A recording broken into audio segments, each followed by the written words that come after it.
একেই বলে কর্মা is back, অর্থাৎ তুমি যেমন কাজ করবে সেরকম ফল পাবে। এতদিন তুমি লোকের দোষ ধরেছো, লোক দোষ না করতেও তার দোষ খুঁজে খুঁজে বার করেছো, ত্রুটি খুঁজে খুঁজে বার করেছো এবং তোমার অনুমান সেই লোকটি বা ব্যক্তি বা যাই বলো না কেন তাদের ঘাড়ে চাপিয়ে দিয়েছো। আর আজকে যখন তোমাকে নিয়ে কাটা ছেঁড়া করা হচ্ছে তখন তুমি হাত জোর করে বসতে বলেছো, আমাকে বলো বলো, আমার পরিবারের লোকজনের সঙ্গে আমাকে জড়িয়ে কিছু বলো না। তাহলে এই ধরনের মিনতি বা রিকোয়েস্ট যাই বলো না কেন সেটা করা কি সুয়ের পক্ষে মানানসই? তোমরাই বলবে। তো চলো ওয়েলকাম করি আমার চ্যানেলে। সবাই তোমরা কেমন আছো? নিশ্চয়ই ভালো আছো, আর আমি তো ভালো আছি। কাজে আমার চ্যানেলে সবাইকে স্বাগতম জানিয়ে আবার একটা নতুন ভিডিও শুরু করলাম। তো বুঝতেই পেরেছো নিশ্চয়ই যে ভিডিওটা কাকে নিয়ে করছি এবং কেন করছি। বোঝা গেছে, কারণ টাইটেল থাম্বনেল সব কিছুই আগে থেকে তোমাদের সামনে ক্লিয়ার করে দেয়। তো সামনে একটা চলে এলো শুয়ের কান্নার ভিডিও। তা এই ভিডিওটা নতুন কিছু ছিল না, এর আগেও আমরা বহু চোখের জলের ভিডিও দেখেছি। চোখের জল ফেলে ফেলে ভিডিও করলে যে ভিউজ বেশি হয় সেটা মোটামুটি শু কেন সবাই জানে, কিন্তু আমাদের কাছে এটাই কথা যে আমাদের ইমোশান কি এতটাই মানে সস্তা যে আমরা সেটাকে বিক্রি করতে বসবো, তাই না? আমরা যদি আমাদের ইমোশানকে সেই লেভেলের ভাবি, অর্থাৎ দামি ভাবি, তাহলে কিন্তু এইভাবে লোকের সামনে বার করে আনবো না। কারণ এটাকে আমরা নিজেদের মধ্যে রাখতেই ভালোবাসি এবং খুব নিজেদের কাছের লোকজনের সামনেই এগুলোকে আনতে ভালোবাসি। এমন নয় আমি পাবলিকলি সবার সামনে রেখে দেবো যে আমার ইমোশানটাকে নিয়ে খেলতে পারছো খেলো, এরকম তো নয়। তো এক্স্যাক্টলি শু কেন কিছু ব্লগার ক্রিয়েটার যারা এই জিনিসটা মাঝে মধ্যেই করে থাকে, ভিউয়ার্সদের ইমোশনকে নিয়ে খেলে থাকে, নিজেদের ইমোশনকে সামনে এনে নাটকবাজি করে থাকে এবং টাকা ইনকাম করার উদ্দেশ্যেই কিন্তু এগুলো করে। কেন? কারণ কাউকে কাঁদতে দেখলে, কারোর দুঃখ হলে অবভিয়াসলি সেরকম ভিডিও আমাদের সামনে চলে এলে এবং সেই রকম মুকালা থামনেলে সেই রকম মুকালা ইমেজ যদি আমরা থামনেলে চিপকাই, তাহলে আমাদের মনে যাই থাক আমরা কিন্তু ভিডিওর মধ্যে ঢুকবো, অর্থাৎ ঢুকে বোঝার চেষ্টা করব যে কেন কাঁদতে হচ্ছে বা কী কারণ, এর পেছনে কী যুক্তি, কী মানে বক্তব্য, সবটা আমাদের জানতে শুনতে কিউরিওসিটি গ্রো করে। এটা সবাই জানে, তার জন্যই এই ধরনের সিচুয়েশন ক্রিয়েট করা হয়, এক নম্বর। আর দু নম্বর হচ্ছে এই যে শুয়ের এই কান্নার ভিডিওটা এলো, এটা কিন্তু আমার যতদূর মনে হয় পাবলিক ডিম্যান্ডসে এলো, অর্থাৎ এটাও কমেন্টস বক্সেই আমি দেখলাম যে এটা কিন্তু বহু প্রতীক্ষিত ভিডিও অনেকে লিখেছে ওরই কমেন্টস বক্সে। কারণ অনেকেই বলছিল না যে 12 বছরের একটা দীর্ঘ দাম্পত্য জীবন, যেটা কিনা শ্বশুরবাড়িতে ছিল এতদিন, এবং যেখানে তার শ্বশুর শাশুড়ি মানে কোনো রকম ঝামেলা প্রিয় মানুষ নন, এবং বরও তো দেখেছি ভেজা বেড়ালের মতো। কাজে সেখানে একমাত্র যদি কেউ দরজাল টাইপের থাকে তো সেখানে সুখেই আমরা ভেবেছি, কারণ একমাত্র ওরই চোখ মুখ বেশি চলে, আর বাদ বাকি কাউকে তো সেভাবে দেখিনি। দু একটা ব্লগিংয়ে প্রথম দিকে দেখেছিলাম, সেখানে মনে হয়েছে এরা নিতান্তই ঝামেলা অপ্রিয় মানুষ। তো সেই জায়গা থেকে একটা শ্বশুরবাড়িতে 12 বছর কাটিয়ে দেওয়ার পর কারোর একজন মনে হলো স্বামীর কিছু কথাবার্তা নিতে পারছি না, কাজে আমি আর শ্বশুরবাড়িতে থাকবো না। তো সেই ধরনের অজুহাতটা নেহাতি ঠিক মানে খেলো টাইপের, ঠিক আছে। এবং তারপরেই আমার মনে হলো আমি এখানে থাকবো না, তো আমি সোজা একটা ফ্ল্যাট ভাড়া নিয়ে নিলাম, তারপর সেটা সাজাতে শুরু করে দিলাম। এটাও তো নেওয়া যায় না, কারণ আমরা প্রথমে যেটা করি, যেটা অনেকেই বলছে, আমিও বলেছি, বহুবার বললাম, যে মেয়েরা শ্বশুরবাড়ি ছাড়লে ফার্স্টেই যায় তার বাবার বাড়িতে, কিছুদিনের জন্য হলেও যায়। এবার পার্মানেন্টলিও থাকে সেখানে, কারণ তার অন্যত্র যাওয়ার জায়গা যদি না থাকে, আর না হলে তার যদি সেই সামর্থ্য থাকে, অর্থাৎ যদি রোজগারি হয়, তাহলে পরবর্তীকালে একটা নিজস্ব আস্থানা অবশ্য করেই বেছে নেয়। কিন্তু একা একটা মেয়ে যে ফ্ল্যাটে নিরাপদ নয় আমাদের সমাজে, সেটা তো প্রতিনিয়তই কন্ট্রোভার্সি দুনিয়ায় ব্লগারদের জীবনে আমরা দেখতে পাচ্ছি কি না। এবার যারা অতিরিক্ত তোমার স্মার্ট বা ডোন্ট কেয়ার মেন্টালিটি থাকে, তারা কোনো কিছুটাই কেয়ার করে না।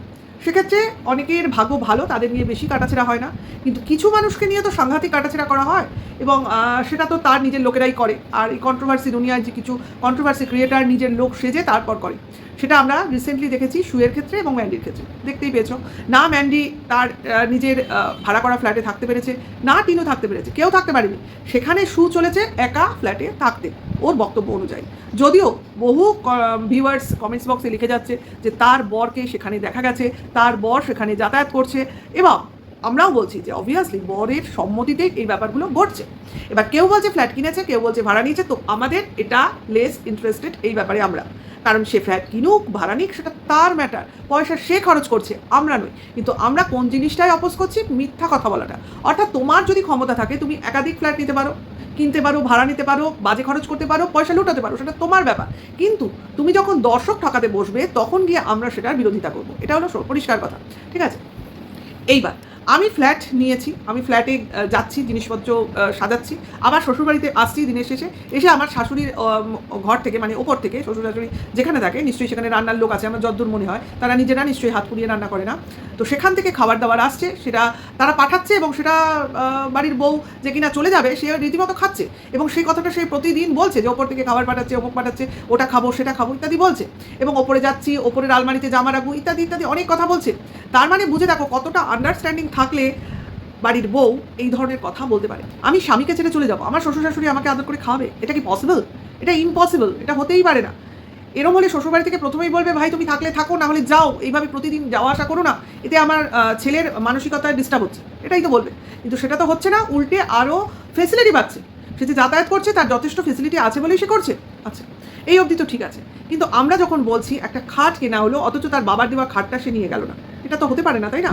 আমি আলমারি নিয়ে যেতে পারছি জামা কাপড় রাখবো বলে, আমি ফ্রিজ নিয়ে যেতে পারছি ঘর থেকে, তাহলে আমি খাটটা কেন নিয়ে যাচ্ছি না? এটা প্রশ্ন তো। কারণ এই ফ্রিজ বলো, এই আলমারি বলো, এটাও নিয়ে যাওয়ার প্ল্যানিং কিন্তু ছিল না। কখন এই প্ল্যানিংটা যুক্ত হয়েছে, মানে নতুন অ্যাডিশন হয়েছে কখন? যখন সবাই মিলে বলতে শুরু করে দিয়েছে যে খাট কেন নিল না। সে যদি স্বামীর সংসার ত্যাগ করেই যাবে তাহলে কেন সে বাবার দেওয়া খাটটা নিয়ে যাবে না, তাই না? তো সেইখান থেকে মনে হয়েছে এই জিনিসটাকে বিশ্বাসযোগ্য করতে গেলে আমাকে ফ্রিজটাকে নিয়ে যেতে হবে। কেন খাট কেন নয়, ফ্রিজ কেন? কারণ খাটটা নিয়ে গেলে বরের শুতে অসুবিধা হবে, ঠিক আছে, 1 নম্বর। অথবা সে যখন মাঝে মাঝে আসবে তখনও তার এই বাড়িতে শুতে অসুবিধা হবে, সেই জন্য সে খাটটা নিল না। আর ফ্রিজটাকে কেন নিয়ে গেল?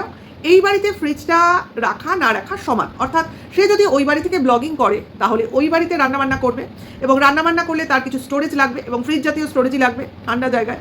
তো তার জন্য তার হয় ফ্রিজ কিনতে হতো, অথবা ফ্রিজ গিফটে পেতে হতো, অথবা এই বাড়ি থেকে ফ্রিজ নিয়ে যেতে হতো।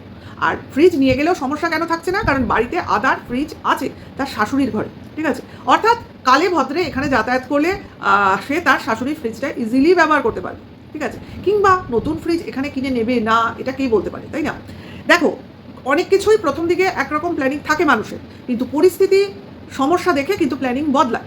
খাটটা নিয়েছিল প্ল্যানিংয়ের মধ্যেই ছিল, খাট নেবে আর নতুন জায়গায় নতুন খাট, ঠিক আছে।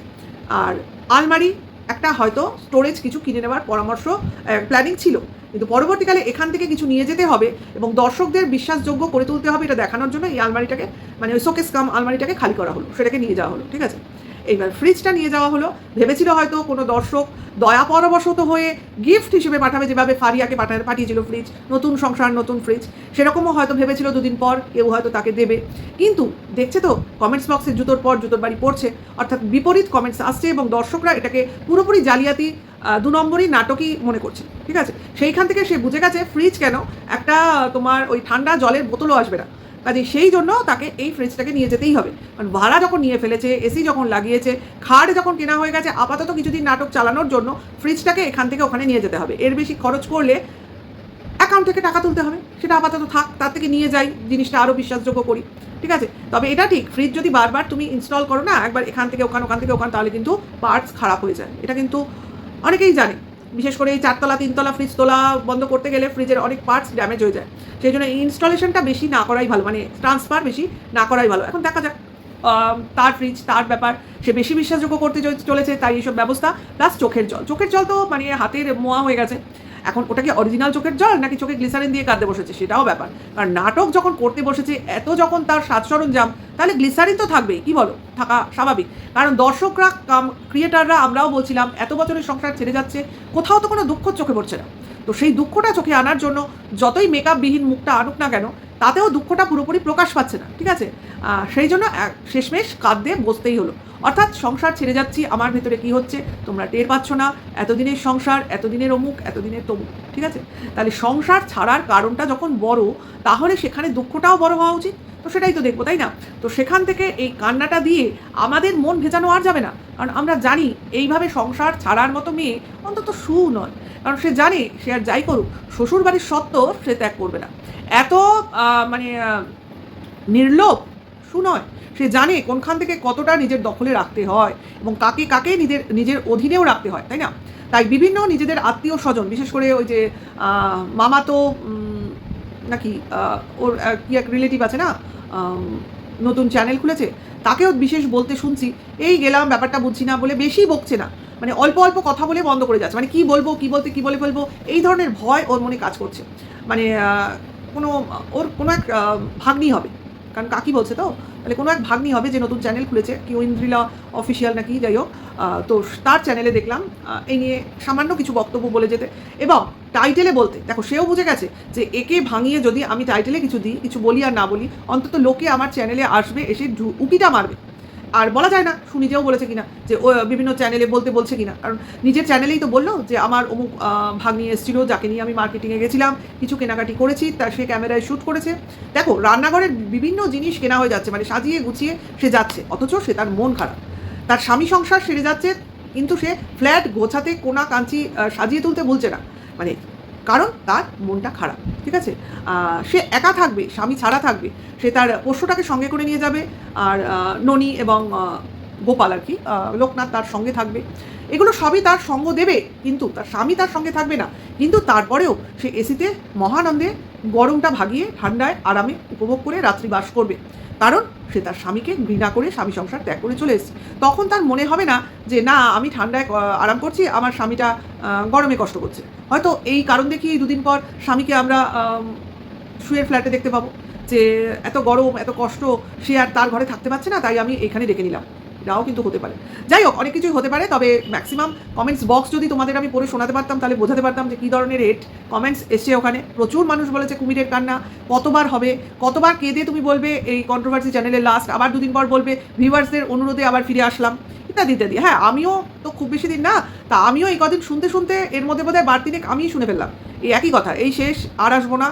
তো এইভাবেই চলছে আর চলতে থাকবে আর কি, ঠিক আছে। অর্থাৎ দর্শকদের ভুল বোঝাবার পুরোপুরি আমি চেষ্টা করে যাব, কিন্তু এইবার মনে হচ্ছে দর্শকরা আর ভুল বুঝতে রাজি নয়। কিছু কাছের লোক বাদ দাও, সে তো সবারই থাকে, সবসময় থাকে, সবারই সবসময় একজনকে লাগে যে কিনা যাকে কিনা বিশ্বাস করতে ইচ্ছা করে, কিন্তু তারপরেও যখন পুরোপুরি ঠকার ব্যাপারটা সামনে চলে আসে বা আসতে থাকে, তখন কিন্তু তাদেরও কিন্তু বুকে লাগে, ব্যথা করে। যাই হোক, কিছু কাছের লোকও তো বলছে না যে তা তো নয়। বহু অন্ধ সাপোর্টার যারা সুখে ভালোবাসতো, তারাও কিন্তু বলতে বাধ্য হচ্ছেই বলবো, কারণ তারা কিন্তু এখনও তাকে ভালোবাসে। হ্যাঁ, আমাদের মতো দূর থেকে দেখাশোনা করে না, তারা খুব কাছে থেকে তাকে দেখেছে, তারপরেও তারা এই কথাগুলো বলতে সুয়ের বিপক্ষে বাধ্য হচ্ছে, যে তার স্বামীকেও তারা জানে, এবং সু নিজেও বলেছে তার স্বামী কতটা জেন্টলম্যান, তারপরেও তার চরিত্র নিয়ে কাটাছেড়া করতে যে বউয়ের 2 মিনিটও ভাবতে হয় না যে আমার এই কথাটা বললে আমার স্বামীর সম্মানটা কোথায় নামবে, তো সেই বউকে কাটাছেড়া করতে কি 2বারও ভাবতে হয়? বা আমরা কি সেই ক্রিয়েটারকে কাটাছেড়া করতে 2বারও ভাববো? তো এখন তো আবার চলে আসছে যে ফ্ল্যাটে একা থাকবে সেই ভাগ্নের রহস্য। শুনেছিলাম কোন ভাগ্নে তো একটাই আছে, যাই হোক, সেই ভাগ্নের সাথে সম্পর্কটা নাকি আবার জেগে উঠবে নতুন ফ্ল্যাটে থাকাকালীন। শুনছি ফোকলার সম্পর্কও আসছে, ভাগ্নের কথাও আসছে, অনেক কথা আসছে, তো আসবেই। আজকে টিনু যখন একা ছিল, তাকে কাটাছেড়া করতে লোকে 2বারও ভাবেনি। সে একা থাকতে পারে না, তার সঙ্গে কেউ না কেউ আছে, অবশ্যই আছে, তো সেক্ষেত্রে সুবাদ যাবে কেন? অবভিয়াসলি একা থাকলে কথা শুনতেই হবে, কারণ সেও বহু মানুষকে কথা শুনিয়েছে, কেউ ওর কথার তলা থেকে বাদ যায়নি, তার জন্য ওকেও যথেষ্ট কথা শুনতে হয়েছে। আর এখন তো পরিস্থিতিও নিজেই ক্রিয়েট করেছে, সেখানে কাকে দোষ দেবে? কাউকে দোষ দেওয়ার নেই। কাজেই আমাকে বলো না, আমার ফ্যামিলিকে বলো না, বললে তো কেউ শোনার লোক নেই। আর তুমি যেভাবে কারোর ফ্যামিলি মেম্বারকে ছাড়োনি, তোমাকে কেন লোকে ছাড়তে যাবে? ওয়াই? এই কথাটা বলার সাহস হয় কি করে, মনে আসে কি করে, এটা আমি বলবো আর লোকে শুনবে? যাই হোক, আবারও ধিক্কার জানাই, কারণ নিজের ফ্যামিলিকে যারা বিক্রি করে, তাদের মতো ভিখারি আর দুটো নেই। যাই হোক, ভিডিওটা এখানেই শেষ করি। আর আমার মনে যদি আমার ফ্যামিলির সম্পর্কে কিছুমাত্র আক্ষেপ থাকবে, সেটা আমার ভেতরে থাকবে, সেটা আমি আমার পাশের বন্ধুকেও জানাবো না। এটা আমার নিজস্ব একটা চিন্তাভাবনা। কেন, কিসের জন্য? আমি যার সঙ্গে এতদিন কাটিয়েছি, তো তার উপর আমি বিরক্ত হলে আমি নিজেকে সেপারেট করে নেব। এবার আমাকে কেউ জিজ্ঞাসা করলেও আমি উত্তর দিতে বাধ্য নই যে কেন আমি সেপারেট আছি, কারণ এটা আমার প্রাইভেট ম্যাটার। তোমরা আমাকে দেখছো, আমাকে নিয়ে প্রশ্ন করো, আমার পাশে কী আছে না আছে সেটা নিয়ে তোমরা আলোচনা করতেই পারো, কিন্তু আমি কেন বলতে যাব? আমি তো অবভিয়াসলি বলবো না, তাই না?